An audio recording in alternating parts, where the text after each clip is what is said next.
So you're a girl, so what? Baby, don't you forget, you've had a crown on your head since the day you were born. And honey, don't you forget, we've got the world in our hands, can do anything we want. So don't you tell her no, don't you tell her stop. Hello, my name is Mayrim from Mujeres Omega Foundation, and we are here today to interview Jessica Vandenberghe. She's born from the Dini First Nation in a 60s co-survivor and raised in an exclusive German farming family in northern Alberta. And her exceptional career stays in 2 engineering degree from the University of Alberta. How are you today, Jessica? Good. Thank you so much for having me. I'm excited to be here.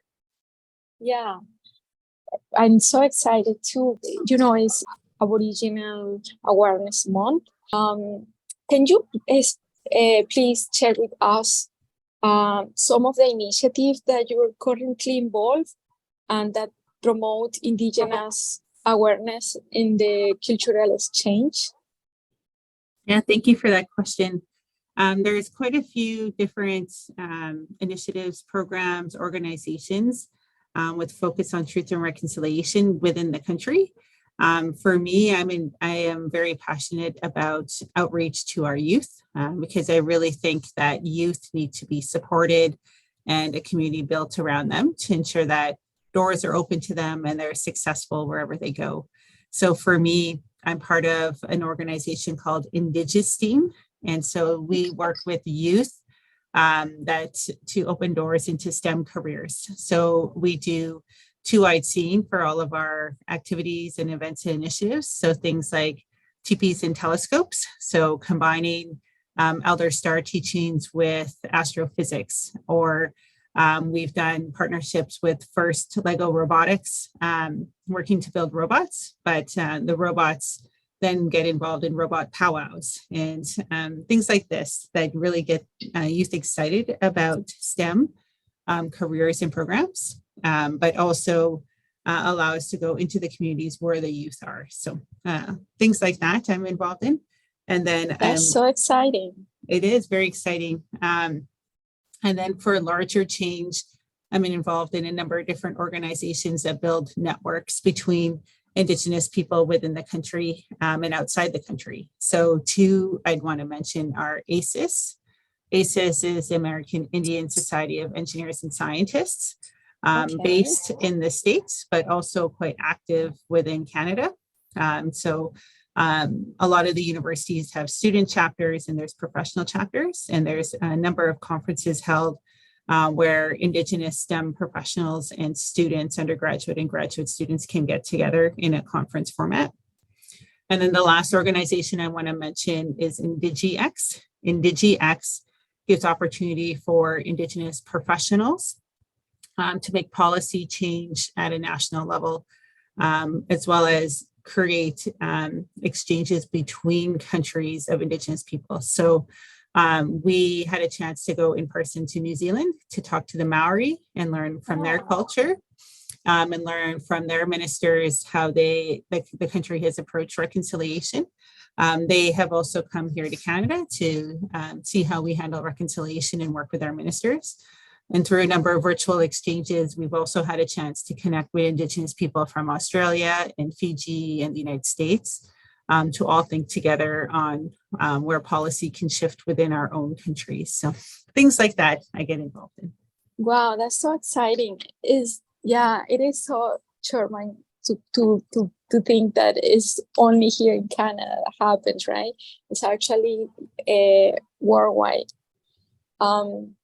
As Indigenous woman in the field of engineering, could you tell us about the experience and the challenges that you have faced, and how do you overcome these challenges? So that's a good question. And I started my career as a student and a junior engineer a couple decades ago. So I just want to note that the culture at that time was different than it is now. And so starting in mining and construction, those types of areas, there was a lot of active discrimination. People don't ever define it, whether it's because I was a woman or because I was or am Indigenous. So it's hard to tell what is the catalyst, but sexual advances. I remember having to eat lunches in pornography plastered trailers, things like this. Lots of larger systematic things that you can't pinpoint on a person, but larger systematic things like being denied medical care in hospitals, or just general comments from coworkers or friends or people in the public as well. So things like that.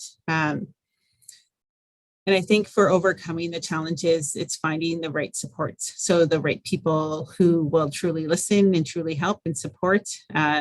Seeking professional help for the larger traumas helped a lot.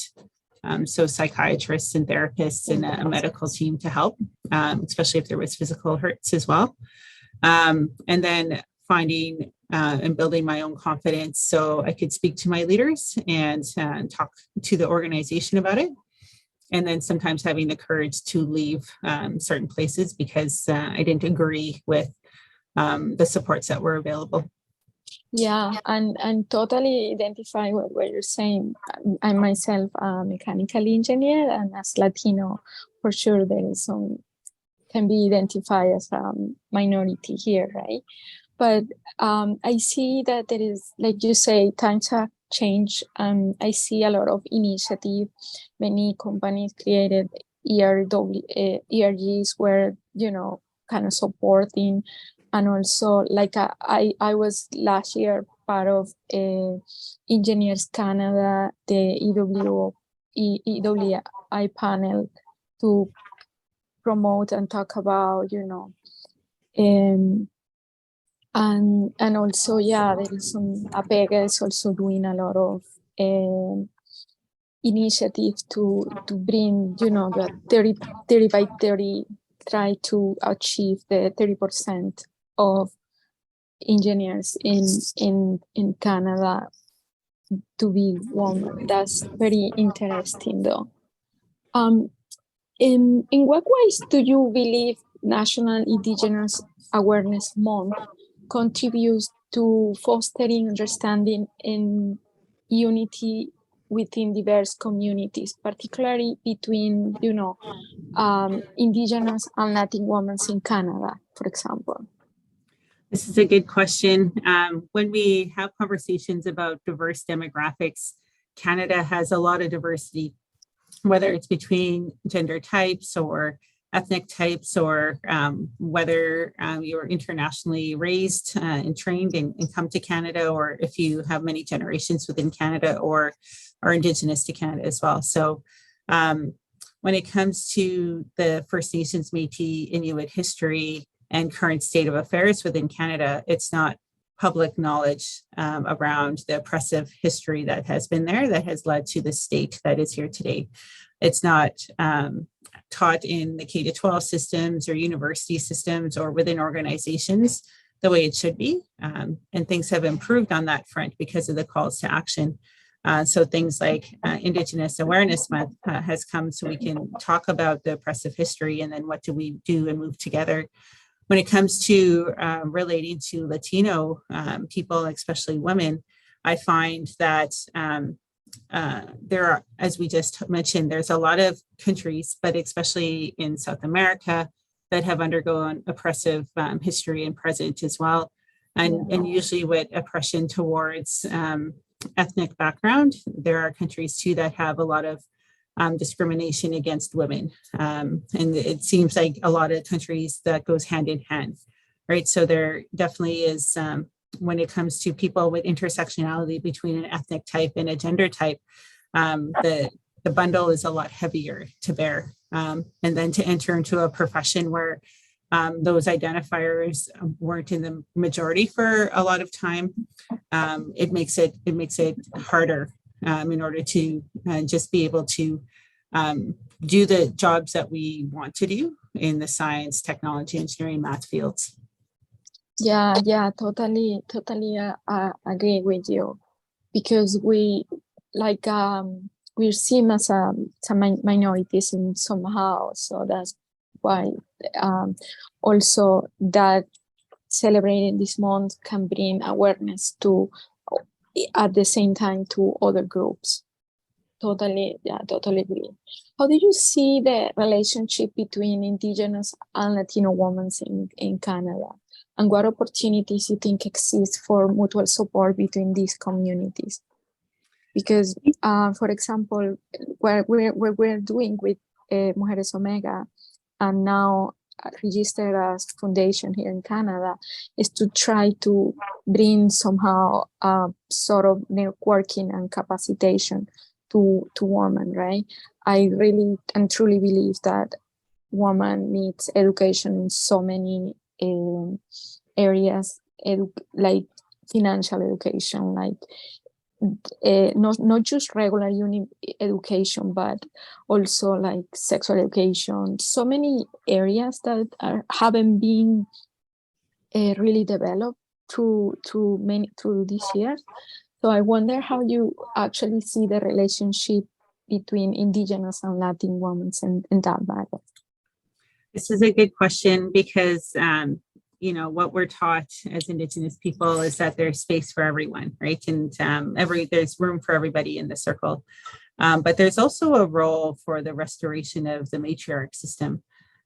Traditionally, before colonization, women held a very strong role in communities and decision-making and leadership.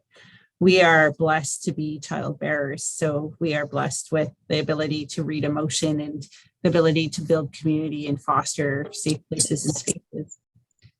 Men come with the ability to protect, to keep places safe, to keep the women safe so we can raise the families and build the communities. And when you translate those gifts into the business world in a STEM field, that means that we are built to lead teams, and we're built to be CEOs and business leaders and things like that, and create the safe places for people to do the work. And if we choose to do the work, we have that option as well, just as men can have the option to lead. But our natural gifts tend to lead us in certain directions. So making it so that we are considered at all the seats of the table. But the restoration of the matriarch system is so important because we hold the histories and we hold the ancestor lines. And that is so important to inform how we go forward in the future. If we don't learn from our own experiences and our ancestors' experiences, then we aren't harnessing the wisdom that has been gifted to us. And we need to remember, and we need to learn from mistakes or experiences in the past in order to just really create safe places where people can thrive. Mm-hmm. Yes, totally agree. I remember that looking at the ancestors, like you say, and looking back in my whole line of family, my grandma was a very strong woman. She carried herself 6 children by herself, actually. And having that example is one of the things that always kind of give me that a strength to overcome some obstacles. So yeah, totally. We come from a line of strong women, and that's why we can definitely lead. Can you share any example of successful collaborations and initiatives that you think have been brought between Indigenous and Latin women together? I know you're talking about countries like Australia, Fiji. Have you, even the US, have you even have any interest or have done anything between, unity of Latin and Indigenous women, or by chance? No, I haven't at a large scale. I had a chance to be part of a group that went down to Peru, and we did a school build down there. And what I was really interested in is understanding how the Latin countries handled their low socioeconomic areas, and to see, what they set up for youth programs and supports. And the really big learning that I took back from that is, again, the role of women in keeping the family together. As mentioned, I'm a 60 scoop survivor, so I was in the foster adoption system, and I asked one of the people down there, I said, do you give your children into the adoption system? And they said, it doesn't exist here. It doesn't exist. The children stays with the mom, and so you raise the children, and that is the gift that you have. And that is such a big thing, because it builds already stronger children. And you could see the children, despite growing up in a lower socioeconomic place, they were still happy, and they were laughing, and they played. They weren't as broken as in Canada. We see such brokenness in our foster adoption system. So that's something I think is worth exploring and learning. Yeah, and you highlight a very important thing, because as I mentioned, like my grandma had the opportunity to, take care of the 6 children, and I'm sure many families here will, and they would have loved to do that, but they were not opportunity because of the laws of the country, right? That most of the children were took away from families. For some is a positive experience, but for some was actually not. So it's good and bad things about it. So what role do you believe education mentorship play in empowering Indigenous and Latin women, and how we can further support and uplift these communities in educational and professional settings? Education and mentorship are huge. Like the ability, like educating ourselves on, again, our histories, our ancestries, what has happened, will help us inform how do we move forward together. And being able to open the doors to ourselves to higher paying jobs will give us an ability to live life with ease, so that we can do this additional work to make the world better. For me, engineering really gave me a chance to have a career that gave me enough funding in order to make sure my kids are looked after, that my house is clean, all of those things are all right, so that I can do additional volunteer work and sit on councils and be part of tables that create change. But if I had a job in which I didn't have a university degree and worked a minimum wage job, I wouldn't have the ability to create larger change. So I leverage the privilege that I have in order to help the other people. And so when I think about the role of education, women need to be educated so that we can have the conversations, we can have the seat at the table, and we can make larger change.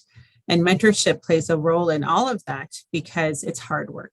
It's an additional emotional bundle that we carry because of that, because it's personal and it's about us and it's about our experiences, and setting things up so that our kids don't have those experiences. And you hear the stories, and as women, as a woman, like I hear the stories, and I know people say, well, don't take them personally, but it's hard not to, because you care. And if you care about someone telling you about their horrific experience, you need to know how to walk with that and process it and be part of that. And part of that is sitting in circle or having mentors or places where you can also do your self-care in community, right, as a collective. Yes, I totally agree with you. I'm continuing with the next question is, how can individuals and organizations actively contribute to building stronger connections and fostering, a greater sense of unity and appreciation between communities? It's a good question. It's being intentional about bringing diverse cultures together. Yes. creating things like employee resource groups where you can mingle and mix together and learn together, or perhaps setting up cross-culture mentorship programs where we learn from each other. But putting the time and resources against it, because there is so much that needs to be done for cultural restoration. And then how do we build some of those different worldviews and different ideas into business practice or into the technical work that we do. There's so much potential that hasn't been tapped yet from both the Latino culture, but also the Indigenous culture as well. And so how do we merge that together? But we need to be intentional about that cultural exchange of knowledge. Yeah, definitely. And I agree. There has to be a clearly mindset to get this actually working. This idea to present, like I'm presenting a lot of small videos and stuff in my Instagram and just to create the awareness this month on how, and I'm finding that there is a lot of things that we do that we do the same, the dancing, the traditions, even the fashion, like those colorful dresses that you guys use when you're doing the traditional dance. We also do that. Things like, for example, the storytelling, that sense of passing traditions between elders and the youth kids that come. We do foster all those things, and we do have a lot of similarities between both cultures, and it's interesting to find. Yeah, it will be very interesting to find those exchanges between cultures, so that we can learn from each other. Looking ahead, what are your hopes and aspirations for the future of Indigenous and Latin women in Canada, and how do you see that we can maybe get contributions to, shape our society? This is a great question. And I think I'll draw upon a previous answer that I had about the restoration of the matriarch system, right? Yes. Where we are at the center of communities, the center of building teams, the center of really holding the ancestry and the wisdom. And that is held at a position in society and within our capitalistic world here that honors it and is seeing that it needs protecting, right? And so when we get to that point, I think there is a role for the women from any ethnic background, but especially those from South America, from Indigenous, those whose ancestry dates back a very long time, because there's so much learnings from like centuries ago that still just need to be applied today that will help with things like climate change and environmental stewardship and building strong communities and, making sure, everyone has a place at the table. Like these ideas have been there for thousands of years. And I think it's the women that will bring these back. Yes, definitely. And agree. There is a lot of things that can be done. And there is a lot of things that we can actually learn from our ancestors. So this brings to the end of this interview, and I want to say thank you so much for your time. I know you're very busy, and this month you should be probably busier than ever, because everybody wants to have the opportunity to talk about specifically this month that the awareness is there, right? Thank you for your valuable time, and I hope we can maybe keep doing things together in the future. Yeah, thank you for having me, and it was lovely to chat with you.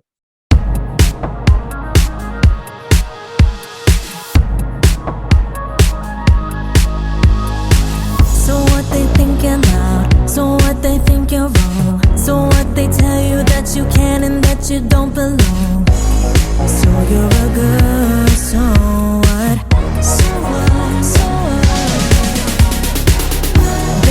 don't you forget you've had a crown on your head.